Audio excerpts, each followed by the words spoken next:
1, 2, 3, come on.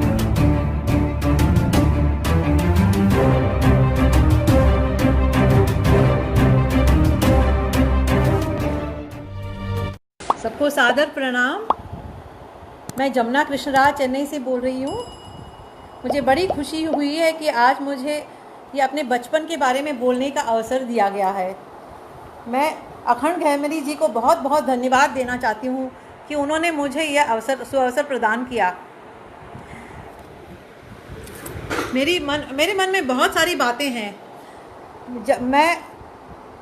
वैसे तो मैं चेन्नई की हूँ, पर मेरा जन्म और मैं पली बड़ी उत्तर भारत में, तो आगरा में मेरा जन्म हुआ था, इसलिए मेरा नाम जमुना रखा गया। तो वहाँ मुझे बिल्कुल अलग ढंग का परवरिश हुआ मेरा। तो वहाँ के लोग जो थे बहुत ही अच्छे, प्यारे और बहुत ही मिलनसार थे, और हमने बहुत सारी बातें वहाँ से सीखी। जितनी हिंदी मैं आजकल बोलती हूँ वो वहीं का देन है। और आज मैं जो उत्तर और दक्षिण की सेतु बनना चाहती हूँ वो भी उसी के कारण है। और मेरी बहुत सारी याददाश्तें हैं, मैं आपसे शेयर करना चाहती हूँ। तो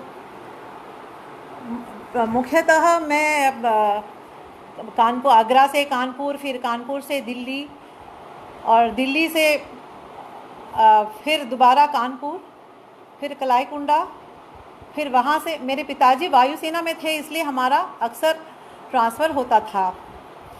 और फिर हम जब आदमपुर में गए, जालंधर के पास पंजाब में गए थे, वहाँ इतनी ठंड पड़ती थी, हम ठंड से बहुत सिकुड़ते थे और पूरा ऊनी कपड़े पहन के स्कूल जाना पड़ता था। तो बर्फ़ पड़ जाती थी हमारे सीसॉ में, तो हर जगह, और हमें पूरे ग्लव्स भी पहनने पड़ते थे और बहुत ही ठंड पड़ती थी वहाँ। फिर हम शाम को भी खेलने जाते थे। जब हम खेलने जाते थे तो शाम को तो एक कमरा था वहाँ, और जहाँ हम हॉकी स्टिक वहाँ सब कुछ रखते थे। और जब हम जाते थे दोपहर को, हम इसलिए हमारा जो स्कूल था काठ से बना हुआ था, क्योंकि बहुत ठंड पड़ती थी इसलिए। फिर उस एक कमरा था जहाँ ये हॉकी स्टिक सब रखते थे, और हम खेलने के बाद जब हम वहाँ जाके अपने ये हॉकी स्टिक सब रखते थे, तो वहाँ दोपहर को जो दूध पिलाते थे हमें पाउडर का, तो हम सब उठा के उसमें से खा लेते थे। पाउडर इतना स्वादिष्ट होता था, दूध का पाउडर। तो किसी को नहीं पता था कि हम ऐसे कर रहे हैं। तो मास्टर भी थे हमारे साथ, वो कुछ नहीं कहते थे, हमें खिलाते भी थे और बहुत मज़ा आता था। फिर एक दिन ऐसे हुआ कि हम जब सब खेल रहे थे, हमारी एक टीचर थी वीना मिस, तो उन्होंने कहा चलो मैं आप लोगों को सिनेमा ले जाती हूँ। तो मैंने कहा अच्छा ठीक है। मैं ऐसे चुपचाप, मैं इतनी मासूम थी कि मुझे पता भी नहीं था कि मम्मी डैडी से बता के उनसे अनुमति लेनी है। तो वहाँ के जो जितने भी बच्चे थे उनके घर निकट थे शायद, और वे सब बता के आ गए थे, पर मैं तो ऐसे ही चली गई थी उनके साथ। और सिनेमा भी बहुत बड़ा, बहुत बढ़िया, मतलब छनक छनक पायल बाजे। तो वहाँ देखती रह गई। और फिर क्या हुआ, अचानक एक अंकल आए, हमारे पड़ोसी, तो उनका नाम था अर्ल। वो एक एंग्लो इंडियन अंकल थे। वो आए कार में, फिर सिनेमा थिएटर के अंदर इतना वो जो बहुत बढ़िया गाना चल रहा था, और मैं ऐसे एंजॉय कर रही थी। फिर भी उन्होंने मुझसे आके कहा कि तुम्हारे डैडी मम्मी बुला रहे हैं, और मुझे ऐसे ही ले गए, अपने कार में जाके घर ले गए। तो मुझे ज़ोर की मार पड़ी। मुझे पता भी नहीं था कि मुझे ऐसे नहीं करना था। और मैंने सोचा कि टीचर जो कहती हैं मुझे ऐसे ही उनके साथ, मैं तो ठीक ही कर रही हूँ, मैं टीचर के साथ ही तो गई थी। और नैन सो नैन नाई मिलाऊ वाला गाना चल रहा था, और मैं ऐसे मंत्रमुग्ध होकर बैठी थी। मुझे गाने बहुत पसंद थे और नाचती थी भी घर में। तो वो आके ले आए घर में, मुझे बहुत ज़ोर की मार पड़ी। तो मुझे बहुत दुख हुआ कि सिनेमा भी गया, आधे में आना पड़ा और उसके ऊपर मार भी पड़ी। तो ऐसी एक घटना हुई। फिर और अच्छी घटनाएं भी हुई। तो क्या हुआ कि उस समय युद्ध हुआ था, पहले तो चीन का, फिर पाकिस्तान जब युद्ध हुआ था तो मैं छोटी क्लास में पढ़ रही थी और मेरी एक फ्रेंड रंजना थी। तो हमें बताया गया कि लाल बहादुर शास्त्री जी वहाँ आ रहे हैं। तो हमने कहा अच्छा चलो, हम सब लोग पैसे इकट्ठे करते हैं तो हम भी तो कुछ ना कुछ करके देंगे। तो हमने दोनों मिलके सब जगह जाके पैसे इकट्ठे किए और हमको तो 29 रुपये इकट्ठे हुए। तो हमने जाके उसे सौंपा। तो मेरे डैडी ले गए ऑफिसर्स मेस में, वो आए हुए थे। तो सब ऑफिसर्स थे, तो वहाँ सब खाकी वर्दी में, और ये सिर्फ छोटे कद के लाल बहादुर शास्त्री और छोटे कद के सफ़ेद वर्दी में थे, ड्रेस पहने हुए थे। तो बहुत बिल्कुल अलग लग रहे थे। पर जब डैडी ने उनको इंट्रोड्यूस किया और वहाँ परिचय करवाया, फिर कहा कि ये मेरी बेटी है। तो मैंने उनको वो डिब्बा सौंपा, उस पर मैंने रिलीफ फंड लिखा हुआ था। तो वे बड़े आश्चर्यचकित हो गए। तो उन्होंने कहा ये तुम जवान की बेटी हो और तुम लोग ऐसे इकट्ठे करने की क्या ज़रूरत है, तो सारा देश आप लोगों के लिए इकट्ठा कर रहा है। तो मैंने कहा नहीं, हम अपनी ओर से हम देना चाहते हैं। तो बड़ी खुशी से उन्होंने ले ली और मुझे मेरी पीठ थपथपाई और कहा शाबाश। फिर उसके बाद कुछ दिन के बाद ना वो पीएमओ के दफ्तर से मुझे रसीद आई उतने पैसे के लिए, और मेरे नाम पे वो पहला रसीद था। और मैं बड़ी खुशी, मेरे मन में बहुत खुशी हुई कि मेरे नाम पे पीएमओ दफ्तर से आया हुआ है। पर वो तस्वीर और वो रसीद सब गुम गई। फिर उसके बाद क्या हुआ, सिनेमा एक्ट्रेस आए थे बहुत लोग, हमें जब मनोरंजन के लिए करवाने के लिए कई दूर दूर से, चेन्नई से भी आए हुए थे सारे, जयललिता वो सब आई हुई थी। तो वो भी वहीं ऑफिस मेस में ठहरे। वो तमिल भाषी थे, इसलिए मेरे माता पिता जी को कहा कि आप लोग जाके उनको रिसीव कीजिए एयरपोर्ट में। तो वो गए एयरपोर्ट से रिलीव। फिर सारी पत्रिकाओं में निकली उनकी तस्वीर कि सारे एक्ट्रेस, शिवाजी गणेशन जो हैं यहाँ के थे, सब थे। तो जयललिता सब उनको रिसीव किया, फिर उनको ठहराया, फिर उनकी खातिरदारी की। तो बहुत अच्छा लगा। वो जब मेरे डैडी मुझे ले गए ऑफिस में और उन्होंने अपनी गोदी पे बिठा ली, और जयललिता ने और पुचकारा भी। तो तब तो मुझे बिल्कुल नहीं मालूम था। फिर जब अभी जो सीएम बन गई थी तो मैंने सोचा अच्छा, जिसने मुझे अपनी गोदी पे बिठाया वो अभी सीएम बन गई, पर मैं तो मिली नहीं। फिर भी मुझे खुशी हुई। ऐसी घटनाएं कुछ हुई। पर क्या हुआ कि मैं बिल्कुल उत्तर भारत में, घर में ना हम हिंदी में बोलते थे, क्योंकि वहीं मेरा जन्म भी वहीं और पली भी वहीं, पढ़ती भी वही थी। और बच्चे ना, दूसरे जो बच्चे वहाँ के, हम तो काले थे और वहाँ के बच्चे तो बिल्कुल गोरे गोरे थे। तो हमसे हमें तो वो मजाक उड़ाते, हमारी मजाक उड़ाते थे। कहते इडली डोसा वैसे कुछ मजाक उड़ाते थे हमारी। और वो क्या करते थे, बंगालियों को भी टीज करते थे। वो बंगाली बाबू सड़ा मछली। एक हमारे मास्टर थे गुप्ता जी, गुप्ता मास्टर ना, मुझे देखते ही तन्नी तन्नी के एक शब्द उनको याद था, तन्नी। तन्नी का मतलब पानी है। तो तन्नी तन्नी तन्नी करते थे मुझे हर बार देखते। तो बाकी उनको तमिल नहीं आती थी। और ऐसे भी घर में हम हिंदी में बोलते थे। और मेरी बाकी बहनें, भाई, वो सब गांव में थे। तो मेरी बहन का जो जन्म गांव में हुआ था, तो हम सब वहाँ चले गए थे। पिताजी को क्वार्टर्स जब नहीं मिला तो वहाँ क्या किया, वहाँ उन्होंने मुझे एक स्कूल में भर्ती की। तो वहाँ के एक गांव के स्कूल में, तो एक पेड़ के नीचे, इमली के पेड़ के नीचे बिठा के हमें पढ़ाते। बिल्कुल अलग ढंग का था वहाँ का, स्लेट में लिखना था, और वो भी तमिल भाषा। मैंने वहीं एक अक्षर सब सीखे वहाँ के।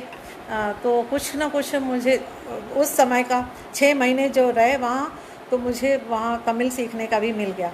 और अंग्रेज़ी में भी मैं क्लास में फ़र्स्ट आती थी।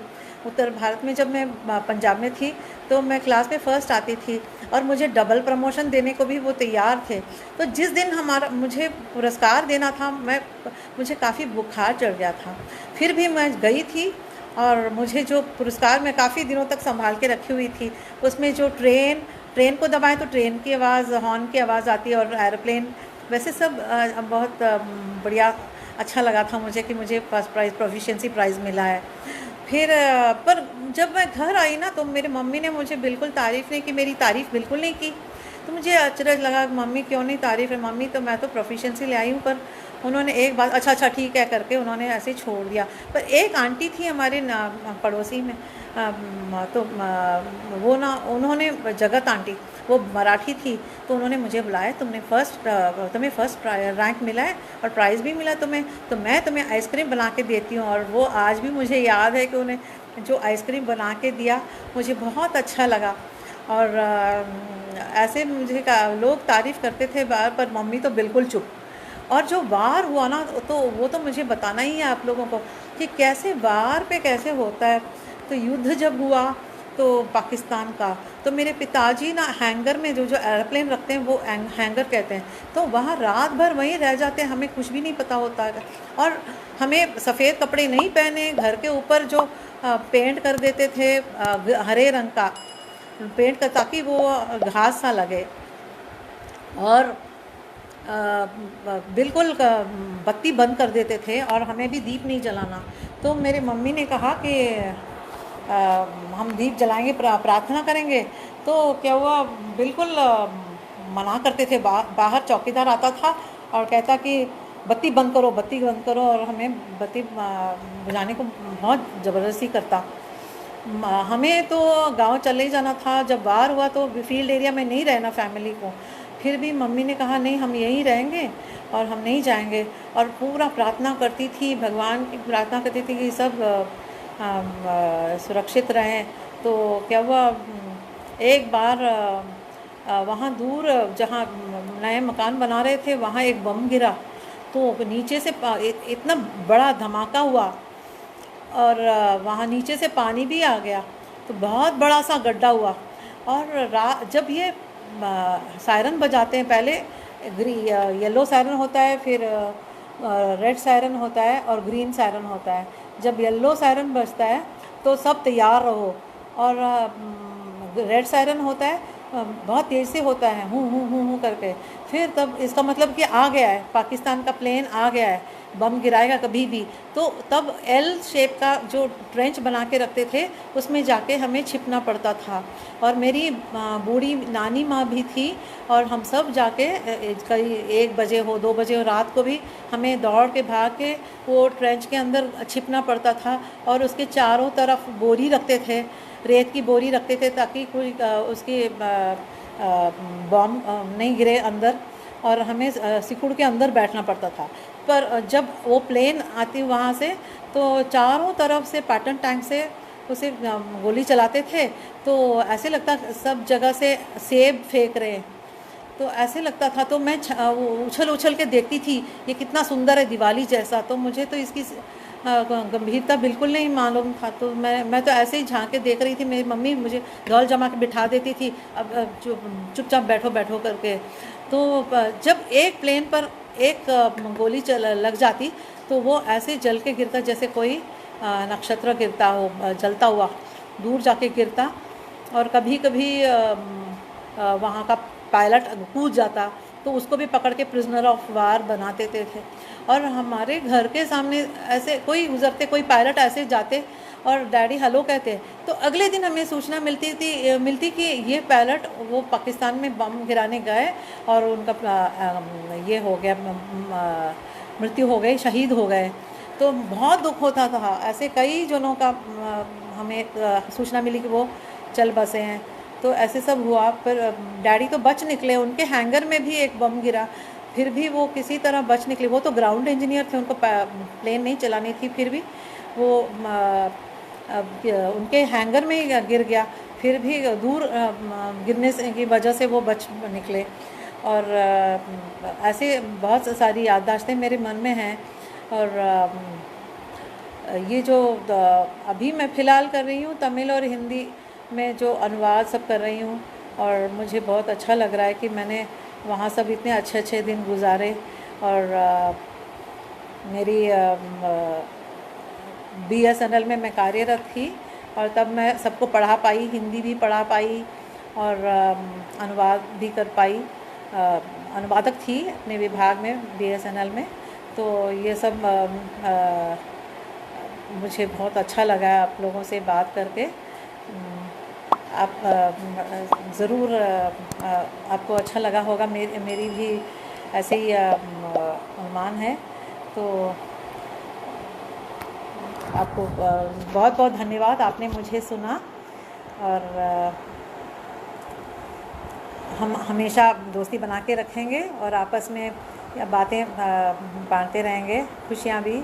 और सबको ये जो कल जो आप लोग भी मनाएंगे रक्षाबंधन, हमारे यहाँ भी जनेऊ बदलने की एक पूजा होती है पुरुषों के लिए, तो वो भी है। और तरह तरह की जो हमारी संस्कृतियाँ मैंने देखा कि सब का एक जैसे ही है बिल्कुल। बहुत मतलब आप भी जनेऊ बदलते हैं, यहाँ भी हैं, तो पता नहीं ये दूरी क्यों है बनी रहती है। तो मेरा तो ये एक बिल्कुल यही काम है कि आप लोगों से दोस्ती बना के रखूं। और मेरी 2 किताबों का विमोचन वहीं मेरठ में हुआ था और अमृतसर भी गई, सब जगह गई थी जहाँ मुझे स्वागत किया गया, बहुत प्यार दिया गया आप लोगों से मुझे बराबर प्यार मिलता रहता है। और अखंड गहमिनी से देखिए मैंने मुलाकात हुई भी नहीं आज तक भी, फिर भी वो उन्होंने कहा कि आप क्यों नहीं आ जाती, तो मैं आ गई। और मुझे बड़ी खुशी हुई है कि आपके साथ मैं जुड़ पाई। और सबको धन्यवाद, जिन्होंने भी मुझे सुना, सबको बहुत बहुत धन्यवाद। नमस्ते जी।